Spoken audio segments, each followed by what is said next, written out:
Монгол Улсын хөгжлийн банкнаас санхүүжүүлсэн амжилттай төсөл хөтөлбөрийн мэдээллийг та бүхэнд цувралаар бэлтгэн хүргэж байгаа. Энэ удаа бид Дулааны 4-р цахилгаан станцаас мэдээлэл бэлтгэлээ.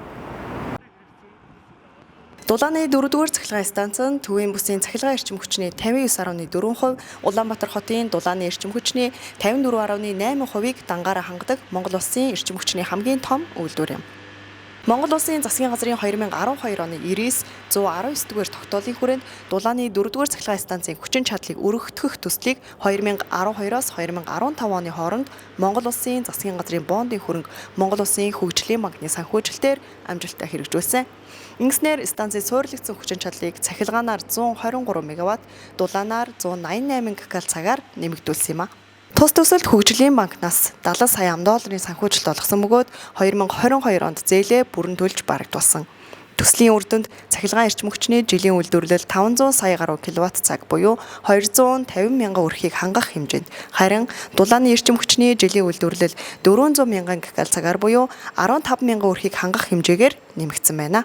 Улс орны эдийн засаг хөгжихийн хэрээр цахилгаан эрчим хүчний хэрэглээ өсөн нэмэгдэж, цахилгаан эрчим хүчээр хангах илүү найдвартай хангах шаардлага гарсантай холбогдуулж 2012 оноос эхэлж шинээр турбин суурилуулах судалгаа шинжилгээний ажлыг хийж эхэлсэн. Ингээд Оросын холбооны улсын ураадын турбины завуудтай хамтарч 2013-14 онуудад 123 МВт-ийн турбиныг суурилуулах ажлыг амжилттай зохион байгуулж, ингэснээр манай суурилсан хүчин чадал 123 МВт-аар нэмэгдсэн байгаа. Монгол Улсын засгийн газрын 2018 оны 1-р тогтоолын хүрээнд Дулааны 4-р цахилгаан станцын турбо агрегат 1-4-ийг шинжлэх төслийг 2018-аас 2020 онд Монгол Улсын хөгжлийн банкны санхүүжилтээр амжилттай хэрэгжүүлсэн юм а. Ингэснээр станцын суурилагдсан хүчин чадал 89 МВт-аар нэмэгдсэн. Турбо агрегат 1-4-ийг шинжлэх төслийг хэрэгжүүлснээр турбинуудын уурын зарцуулалт багасж 2022 онд 117.6 мянган тонн жишмэл түлш буюу 10.3 тэрбум төгрөгийг хэмнэх боломж бүрджээ.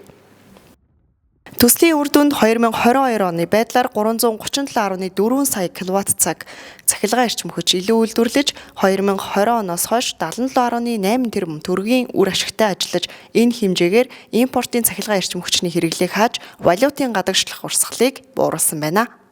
Монгол Улсын хөгжлийн банкнаас 2018-аас 2020 оны хооронд Дулааны 4-р цахилгаан станцын суурилагдсан хүчин чадлыг 89 МВт-аар нэмэгдүүлэх турбо агрегат 1-4 шинжлэх төслийн хүрээнд 77.5 сая еврогийн зээлийг гүйцэтгэлийн дагуу хэсэгчж олгосон.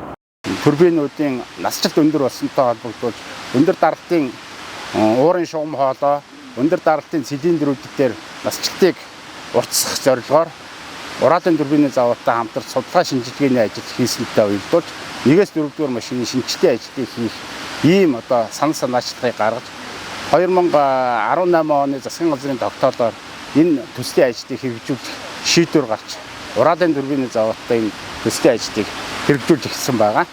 За энэ 123 МВт-ийн өргөдлийн ажил